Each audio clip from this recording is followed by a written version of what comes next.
Bien, bah, écoutez, je vous propose du coup d'ouvrir maintenant cette deuxième table ronde qui va porter sur les perspectives d'évolution de l'offre à moyen terme. Ça prolongera, je pense, aussi les discussions que nous venons d'ores et déjà d'avoir, parce qu'on voit bien que l'articulation entre offre et demande est essentielle. Je souhaite que nos débats permettent d'apporter des éléments de réponse principalement à 4 questions que nous avons élaborées avec Delphine Bataille. Tout d'abord, quels sont les facteurs qui vont le plus influencer l'offre à moyen terme et quel est notamment le rôle que vont jouer les prix et éventuellement aussi leur fluctuation dans le temps. Deuxième question, l'Union européenne n'a-t-elle pas démissionné en ayant une politique qu'on peut qualifier de minimaliste et en laissant finalement à la Chine le rôle de contrôler par exemple les terres rares du Groenland, question je dirais qu'on ne peut pas simplement passer sous silence.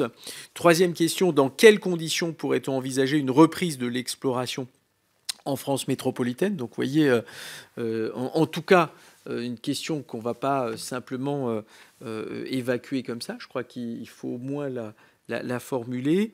Et puis ensuite, quatrième question, quelles leçons peut-on tirer de l'expérience allemande? Il y a peut-être là aussi plusieurs points de vue qui s'exprimeront à son sujet, même si là aussi, et bon, effectivement, on ne peut pas être insensible à ce qui a été dit. Il faut bien faire le distinguo entre ce qui est critique et ce qui est stratégique. Effectivement, critique faisant référence à l'industrie, le stratégique faisant référence à la politique, cette fois-ci d'un pays.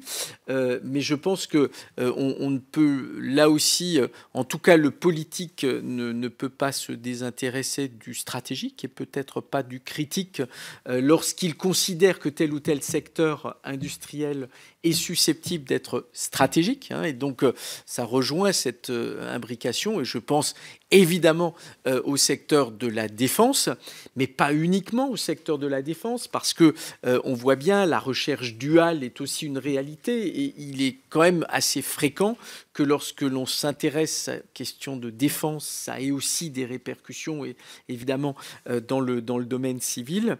Donc vous voyez, on a là aussi un domaine qui mérite un petit échange ensemble. En tout cas, pour commencer donc cette deuxième table ronde, je propose de passer la parole à Didier Julienne. Donc, puisque on a déjà eu l'occasion de l'entendre, vous êtes à la fois stratège industriel et puis éditorialiste, comme vous le disiez aux Échos, sur les questions de ressources naturelles. Et sur la question à laquelle j'aimerais que vous vous atteliez, c'est celle de nous dire quels sont pour vous les mythes et les réalités d'une stratégie des terres rares. Je vous remercie.